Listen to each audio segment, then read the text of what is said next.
자, 수요일은 우리 이웃들과 함께 이슈에 대해 나눠보는 시간이죠. 오늘 얘기 나눠볼 주제 아침 반찬, 서울시가 얼마 전 조례로 내놓은 장기 안심상가입니다. 최근 몇 해 전부터 홍대나 가로수길, 서촌 등 상권이 활성화되면서 이미 자리 잡은 상인들이 폭등하는 임대료에 쫓겨나는 사례가 빈번하게 발생하고 있습니다. 이 같은 젠트리피케이션 문제를 해결하기 위해 서울시가 내년부터 장기 안심 상가를 운영하기로 했습니다. 시가 공공건물을 매입해 싼값에 제공하거나 상인들이 상가를 공동 매입할 수 있도록 장기 저리로 자금을 융자하는 방식으로 상가 임차인들이 안심하고 장사를 할 수 있도록 돕겠다는 건데요. 실질적인 효과를 발휘할 수 있을지 짚어보도록 하겠습니다. 예. 자, 오늘 얘기 나눠줄 두 분 모셨습니다. 최소영 씨와 구태희 씨 나오셨습니다. 어서 오세요. 네, 안녕하세요. 네. 주제 말씀을 드리긴 했는데 요즘 치솟는 전셋값도 문제지만 전셋값 못지않게 상가 임차인들의 임대료 문제라고 하는데요. 혹시 두 분 주위에서 장사하시는 분들 이런 이야기 해 주시는지 먼저 최소영 씨부터 얘기해 주실까요? 네, 어제 안 그래도 여기 나온다고 경리단길에서 활동하는 친구를 좀 만나서 얘기를 들어봤어요. 네. 이렇게 들어봤더니 2014년도에 활동을 시작했는데 지금은 거의 임대료가 1.5배 정도 올랐다고 하더라고요. 네, 그리고 제 주변에 얼마 전에 이제 그 가게 조그만 동네에서 분식점을 하겠다고 네. 이제 가게를 열었는데 네. 임대료가 너무 비싸다 보니까 세 분이 동업을 하신 거예요. 네, 그러니까 어쨌든 뭔가 일은 하고 싶은데 임대료가 비싸니까 다양한 방법들로 이제 나타나고 있는 거고 저 역시 3, 4년 전 경험을 좀 들이켜 보면 예.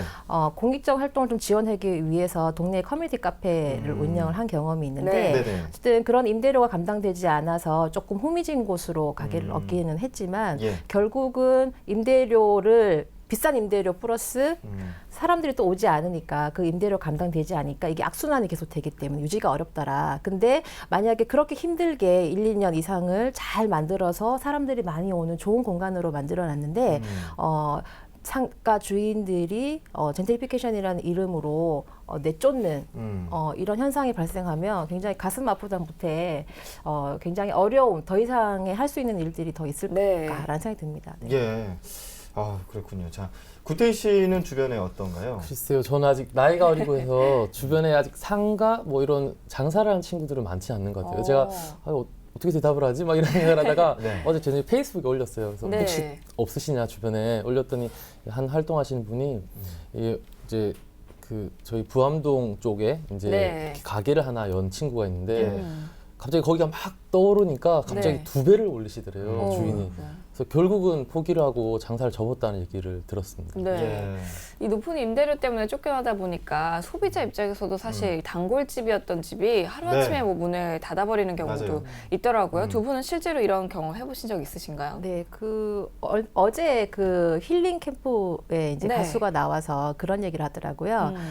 우리 예전의 노래는 몇 달 동안 이상에 계속 함께 따라 부를 수 있는 한 곡을 따라 부를 수 있는 노래가 있었는데 지금은 하루 이틀, 1, 2주도 못 가는 노래 때문에 추억이 없다. 네. 그래서 단골집 역시 저는 추억이라고 생각을 하거든요. 근데 최근에 저희 이제 그 사무실에 있는 주변의 식당가를 가보면 어느 날 소리 소문 없이 문 닫고 있는 가게가 많이 있어서 안타까운 마음을 느끼고 있는데 네. 그런저런 문제뿐만 아니라 세입자의 입장으로 보면은 나가라고 했는데 막상 그 다음에 문을 연 주인을 대상자를 보면 집주인이 번듯하게 또 장사를 하고 있다는 걸 맞아요. 보게 되는 거죠. 예. 아이고. 그런 경우들도 종종 있더라고요. 네. 구태희 씨는 아마 많은 분들이 느끼실 거라고 생각을 해요. 요즘 젊은 친구들은 홍대나 합정, 뭐 상수 이렇게 많이 가잖아요. 네. 근데 가면 매일 가게들이 바뀌어 있어요. 그래서 평소에 자주 가던 가게들도 어느 순간 보면 바뀌어 있고. 제가 은평에 살고 있는데 이 은평이 좀 번화한 곳이 연신내역이거든요. 네. 이 연신내역도 마찬가지예요. 좀 번화하고 목 좋은 곳이라고 얘기하는 도로변 쪽들은 뭐 항상 가게들이 바뀌고 또 최근 들어서는 대부분이 이 프랜차이즈 업체들이 들어와서 입점을 하는 것 같아요. 참 임대료가 너무 높다 보니까 이런 말도 나온다고 해요. 옛날 지주들에게 착취당하는 소장농을 빗대서 임대 소장농이다라는 말까지 나오는 이제 씁쓸한 현실인데 한 달 기껏 일해봤자 임대료 빼면 얼마 되지도 않고 형편은 더욱 빠듯해지고 과거에도 뜨는 상권은 늘 있었는데 최근 유독 임대료로 인한 문제가 심각한 것 같습니다. 이것에 대해서 두 분 생각 여쭤볼게요. 후태희 씨 어떻게 생각하세요? 네, 그 자본주의 사회에서 사실 임대업 하는 것 자체를 뭐 나쁜 거라고 할 수는 없겠죠. 근데 이 어느 순간 저희 이 임대업 자체가 이 부를 쉽게 축적할 수 있다라는 생각이 생각에 이 투자나 투기로 약간 왜곡된 것 같아요. 네. 이제 뭐 대기업이나 금융권에서도 사실은 현금 자산이나 이런 것들을 신제품 개발이나 이 인력 양성에 이제 좀 생산적인 일 이런 것에 쓰기보다는 사실은 부동산을 구입을 해서 그걸로 안정적인 고수익을 올릴 수 있는 네. 임대 사업들을 많이들 하거든요. 심지어 뭐 제2금융권이나 이런 것들도 마찬가지고요. 뭐 이런 판국에 뭐 국민들이라고 돈 조금만 생기면 다들 빌딩 사서 뭐 네. 월세 받고 살고 싶고 이런 생각들을 하시는 것 같아요. 그리고 어느 방송을 보니까 이 2005년도에 간호조무사 임금이 125만 원이더라고요. 네. 이 10년 지난 지금이 133만 원이에요. 오, 그래서 10년 동안 6% 정도 오른 거죠. 그렇죠. 근데 그들이 일하는 그 건물은 평당 2천만 원에서 2억으로 올랐다는 거예요. 이 좀 황당하다는 생각이 들었어요. 네. 이 사람의 노동력보다 이 건물의 이 가치가 가치가, 더욱더 상승하는 예. 것들. 음. 이거 저는 참 씁쓸하기도 하고 슬픈 일인 것 같아요. 네, 최소영 씨는 어떻게 생각하세요? 네, 저는 뭐 여러 가지 요인이 있겠지만 그 중에서도 이제 그 마땅한 일자리가 없기 때문에 가장 우선적으로 생각할 수 있는 게 그 창업이지 않을까 쉽게 예. 할 수 네. 있는 것들 그것이 원인이 또 될 수 있겠다라는 생각을 해봤습니다. 그리고 공간을 필요로 하는 수요자는 굉장히 늘고 있으나 이 물리적인 한계가 또 있기 때문에 예. 또 임대료가 올라가게 되는 이렇게 네. 자꾸 순환이 되는 거죠. 예. 그리고 또 하나는 이제 우리 문화 시민으로서 문화에 대한 소비 욕구가 너무 높아졌다. 그래서 그거를 이용하려고 하거나 경험하려고 하는 사람들이 많다 보니까 새로운 문화, 독특한 문화에 자꾸 사람들이 쏠리게 되는 거죠. 네. 그리고 또 그 이유 중에 또 하나가 요즘 너무 과다하게 펼쳐져 있는 그 SNS 영향이 또 크지 않을까. 그렇죠. 검증되지 않은 거나 혹할 수 있는 이런 것들에만 초점이 맞춰서 자꾸 알리다 보면 결국은 내실보다는 그 외부적으로 보이는 면 때문에 사람들이 많이 찾게 되고 맞아요. 그렇게 되다 보면 다시 임대료가 상승하게 되는 원인을 만드는 것들이지 않을까라고 생각을 합니다. 예. 네. 그래서 이제 이 같은 영세 상인들을 좀 보호하기 위해서 서울시가 장기 안심 상가를 이제 꾸리겠다고 했는데 그럼 이제 이 장기 안심 상가에 대해서 두 분은 어떻게 생각하시는지 궁금하거든요. 구태희 씨 어떻게 생각하시나요? 저는 적극 찬성하는 입장인데요. 이 뭐 자본주의 사회에서 사실은 이 공산주의랑 충돌했을 때 예전에 그때 이제 자본주의가 강력하게 내세웠던 것들은 복지의 개념이거든요. 네. 근데 이제 우리나라 같은 경우는 되게 급격한 경제 성장을 하면서 이 복지에 대한 개념이나 논리들이 되게 약하다는 생각을 저는 가끔씩 해요. 그래서 특히나 뭐 상가 임대가 무슨 복지냐 이러실 수도 있는데 사실은 상가들 같은 경우도 생존의 의미라고 저는 생각을 하거든요. 네. 그런 의미에서 넓은 의미에서 복지이지 않을까라고 생각은 하고 있고요. 근데 그런 생존의 문제를 지원하는 것들 그런 이제 이번에 한 그런 조례들도 마찬가지겠죠.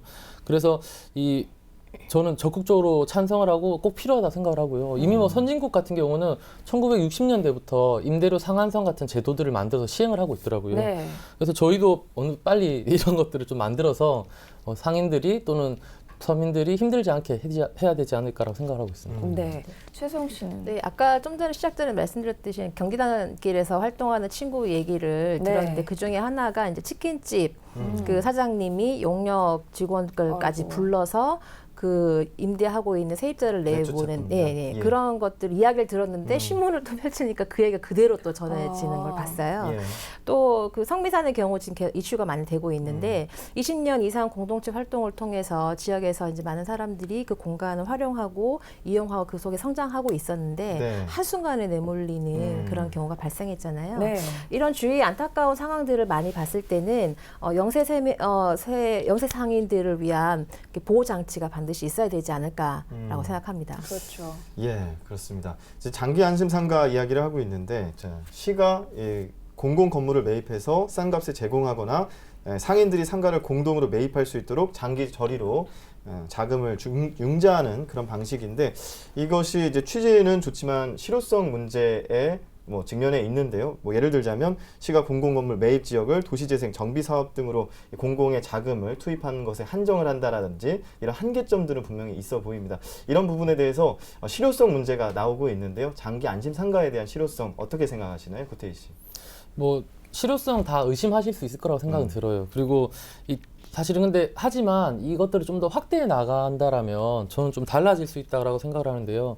이미 이제 많은 그런 사례들이 있는 것 같아요. 네. 뭐 예를 들면 이 성수동 같은 경우에 요즘 되게 번화하고 네. 유명한 대기업에 뭐 IT 기업이 들어오면서 뭐 미친 듯이 이렇게 집값이 오르고 땅값이 올라갔었는데요. 이 성수동 일대에 이 젠트리피케이션이 생기는 것을 보고 예. 이 성동구랑 그리고 지역 주민들이 이 지역 공동체 상호 협력 및 지속 가능 발전 구역 지정에 관한 조례를 만들었더라고요. 그래서 올 이제 이렇게 시행을 하고 있는데 지역 주민들이 뭐 잘못된 또는 좀 단란 주점이나 안 좋은 시설들 또는 대기업의 프랜차이즈 이런 것들을 주민협의체에서 협의를 해가지고 막아내고 있더라고요. 예. 네. 그리고 또 이화여대 같은 경우도 이 골목문화 임대료 뭐 활성화 안정화 방안을 협약을 해가지고 뭐 상가 주민 한 15명이 협약을 해서 5년간 임대료 올리지 않겠다라고 이렇게 약속을 하셨더라고요. 아마 아시는 것 같아요, 상가들도.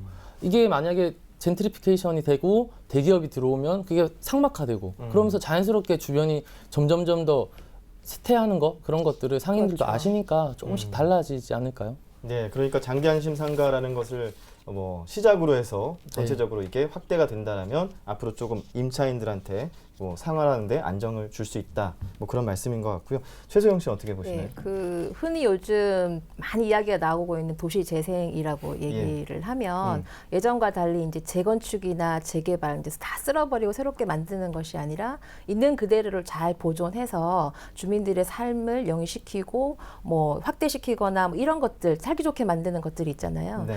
그런 경우를 봤을 때는 일정 부분 효과가 있지 않을까 생각합니다. 실제로 그 공공자금이 투입되는 경우를 보면 예. 주변의 환경이 잘 정비가 되면은 원주민이 보호되는 것이 아니라 오히려 원주민이 가지고 있던 공동체는 해체가 되고 네. 새롭게 등장한 사람, 즉 부동산 투기를 위한 사람들만이 남게 돼서 예. 오히려 그 동네 사람들은 떠나게 되는 경우가 많이 발생하잖아요. 네. 그렇게 했을 때는 주택의 경우에도 장기저리 대출을 하면 주택의 경우 저리 대출을 하잖아요. 네. 그런 것처럼 상가 역시 그런 것들을 활용을 해서 보호를 해줘야 되지 않나라는 생각을 합니다. 예. 그렇죠. 그런데 또 한편에서는요, 이제 이 임대료 자체가 이제 사적 가치 영역에서의 어떤 임대료니까 지자체가 여기에 개입을 하는 게 좀 문제가 있지 않느냐 이런 또 논란도 있거든요. 여기에 대해서는 어떻게 생각하시나요, 구태희 씨? 저희 이제 SH나 LH가 있죠. 이제 주택 임대 사업들을 많이 하고 있는데요. 네. 저희가 이것들 보고 사적 영역에 국가가 개입했다고 하진 않지 않습니까? 그래서 저는 이 아까 말씀드렸던 생존의 문제이기 때문에 이런 것들이 뭐 자연스럽게 인정돼야 된다라고 생각을 하고요. 네. 뭐 이미 우리가 말한 선진국들, 미국, 독일, 뭐 영국, 프랑스들도 이 임대료 상한선, 표준 임대료 이런 제도를 시행하고 있더라고요. 뭐 뉴욕시나 베를린 같은 경우는 아예 임대료를 동결하는 지역도 있더라고요. 그래서 저희도 이런 것들을 좀 도입을 해야 된다고 생각이 들고요. 이 사실 그런 분도 계시죠. 우리나라도 임대차 보호법이 있는데라고 얘기하시는데 임대차 보호법이 우리나라가 다른 나라에 비해서 되게 약한 것 같아요. 네. 예를 들면 계약 기간 동안에만 올리는 것을 금지하지 계약 기간 끝나면 얼마를 올라도 상관이 없거든요. 예. 그런 것들을 생각하면 저희도 좀 외국의 사례들을 좀 고민하고 연구해 볼 필요가 있지 않나라고 생각을 합니다. 네. 최소영 씨 어떻게 네, 생각하세요? 너무 맞는 말씀하셔가지고요. 저 역시 공공의 역할이 어디까지일까 좀 고민을 해봤어요. 네. 그랬을 때 다시 좀 우리가 원론으로 돌아가서 왜 이런 이야기가 나오게 됐을까? 왜 상가 임차인을 보호해야 되, 임대인을 보호해야 되고 왜 그 조례까지 만들어 가면서 네. 이걸 펼쳐야 되냐라는 생각을 해봤을 때는 우리 지금을 살고 있는 사람들이 너무 힘들게 살고 있다. 그리고 일자리 대책이나 경제적인 문제들이 해결이 되지 않으니 네. 그에 대한 또 다른 방안이라고 봐야 되지 않을까라고 생각합니다. 예. 그러니까 뭐 사회적 약자인 임차인들을 보호해야 된다라는 뭐 그런 말씀의 취지인 것 같고요.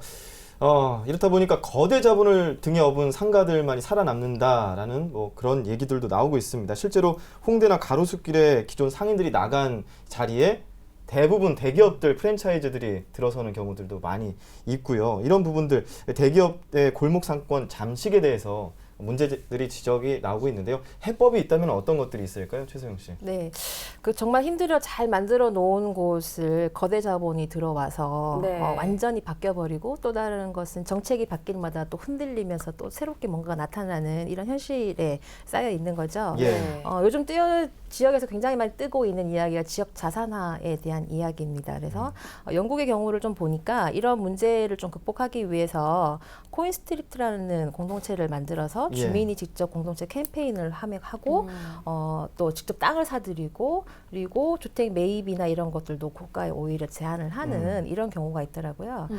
이런 것을 봤을 때 우리나라에도 이제는 우리나라 실정에 맞는 지역 자산화 전략을 좀 세워서 시민 자산화를 안정적으로 만들고 뭔가 구조를 만드는 역할이 필요하지 않을까라고 생각을 합니다. 네.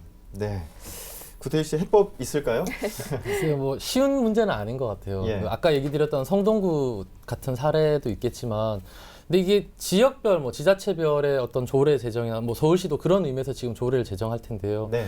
이게 상생이고 사실은 강압할 수 있는 문제는 아니라고 생각을 하거든요. 그렇죠. 그래서 어쨌든 저희 주민들이 좀 인식을 바꿔야 되는 부분도 있을 텐데, 근데 저는 이제 어쨌든 이런 조례들이 힘을 받으려면 좀 큰 상위법이 만들어져서 더 예. 힘을 낼 수 있도록 좀 지원해야 되지 않나라고 생각을 하고 있습니다. 네. 이 또 다른 방법으로 또 얘기가 나오는 게 임대소득이 이제 불로소득인 만큼 차라리 불로소득에 대한 어떤 과세를 좀 더 강화하는 게 낫지 않을까 이런 또 얘기도 있거든요. 여기에 대해서는 어떻게 보시나요, 최수영 씨? 달리 조금 생각해 보면 일단 터무니없이 오른 임대료의 혜택을 보는 사람이 누구일까라고 생각해 보면 그 임차인이잖아요. 임대인이. 임대인이죠. 네. 그러니까 그럼 임대인이 얻게 되는 소득은 왜 이야기하지 않을까라는 좀 궁금증이 저는 생기더라고요. 그래서 부당한 개발 이익이라는 초점을 맞추기보다는 소상공인, 영세업자가 아니더라도 그 정말 일자리 찾기 힘든 이 서민들에게 숨통을 좀 열어줄 수 있는 기회가 있어야 된다. 예. 그래서 이후에 벌어지는 수익은 또 정당하게 세금을 내야 되는 것도 맞는 이야기죠. 네. 네, 뭐 정당하게 세금 내는 거 정말 당연한데요. 글쎄요, 저는 이 요즘 기업들의 세금도 깎아주는 판국에 네, 과연 이 과세를 하는 것이 효과가 있을까라는 생각이 좀 들고요. 이 사실은 뭐 그렇게 과세를 하기 시작하면 지금 원룸이나 이런 것들 하는 사람 되게 많잖아요. 네. 그래서 뭐 부동산이 침체되니 어쩌니 하면서 또 막 난리가 날 것 같아요. 그래서 저는 과세에 대해서는 별로 효과가 없지 않을까라고 생각을 좀 하고 있습니다. 네, 한편에서는 이제 뭐 과세를 했을 경우에 그 피해가 또 누구에게 가겠냐라는 부분에서 임차인들에게 또 다시 임대료 상승에 또 불안한 상황이 펼쳐지지 않을까 하는 우려도 나오고 있는데요. 자, 장기 안심 상가가 영세 상인들을 위해서 실질적으로 보호막이 될 수 있느냐라는 그런 의문점들 많이 나오고 있는데요. 그 이유 중에 하나가 이 상위법이 개정이 되지 않는 이상은 이게 조례로만은 어떻게 그 임차인들을 보호할 수 있을 수 있을까라는 부분에서 그런 말들이 나오고 있습니다. 이 조례안이 얼마나 힘을 발휘할 수 있을지 또 어떤 역할을 할 수 있을지 두 분의 생각 끝으로 듣고 마무리 듣도록 하겠습니다. 예. 사실 이런 얘기는 상인들이 직접 나오셔야 되는데 그렇죠. 정말 홍대에서 지금 밀려나시는 뭐 이런 분들이 나오시면 좋겠다고 생각을 하는데요. 예. 일단 지금 서울시가 추진하는 조례나 이런 제도들이 이 실효성은 사실 저도 뭐 미지수라고 생각을 합니다. 네. 궁금하기도 하고요. 근데 그 상가 임대차 보호법에 얼마 전에 이제 권리금에 네, 관한 조항이 네, 들어갔었는데 이 좀 상황을 지켜봐야 될 것 같아요. 뭐 얼마나 실효성이 있을지 없을지 저도 잘 모르겠고 근데 시행된 지 얼마 안 됐기 때문에 좀 더 예. 저희가 지켜봐야 되고 그리고 또 하나는 이제 아까 제가 항상 계속 얘기하고 있는데 이 어쨌든 저희가 장사하고 먹고 사는 분들은 생존의 문제거든요. 장사 그렇죠. 못하면 뭐 굶어 죽어야 되는 맞아요. 거잖아요. 사실 요즘 일자리도 없는 판국에. 그래서 저는 좀 더 적극적으로 상가 임대인들, 우리 이렇게 장사를 하시는 분들의 보호를 위해서 적극적으로 좀 나서야 될 것 같다고 생각을 하고요. 외국에 같은 그런 아까 말씀드렸던 표준 임대 뭐 조례라든지 또는 임대차 뭐 분쟁 조정이라든지 또는 좀 영세한 상인들을 위한 법률 지원이라든지 이런 것들을 좀 더 확대해 나가야 된다고 생각을 하고 있습니다. 네. 알겠습니다. 네, 권리금 하니까 저 생각나는 게 실은 법적으로 정해져 있지 않지만 권리금이라는 거는 그러니까 통상적으로 저희가 성용이 되고 있었던 문제인 그렇죠. 거잖아요. 예. 근데 권리금을 특별히 어떻게 해야 된다 법률이 정해져 있지는 않지만 법이 실현되기까지 이제 우리가 그 실효성을 검증해야 되는 것도 당연히 있어야 된다고 그렇죠. 생각합니다. 하지만 그 영세 임대인의 입장에서 이제 이런 곳조차 이제 법으로 마련이 되면 그 안전보호막이 생겼다라고 할 수 있겠죠. 예. 그래서 이번 조례가 다 지켜질 거라고 생각하지도 않고 예. 하지만 지켜야 되는 의무를 좀 가지면서 서로가 노력해야 되지 않을까라고 생각합니다. 예. 네. 어찌됐든 신호탄은 쏘아졌으니까요. 장기 안심 상가를 토대로 해서 임차인들, 영세한 임차인들 아무래도 또 앞으로 힘을 내서 일을 할 수 있는 그런 환경이 되기를 기대해 보겠습니다. 오늘 두 분 모시고 얘기 나눠봤습니다. 고맙습니다.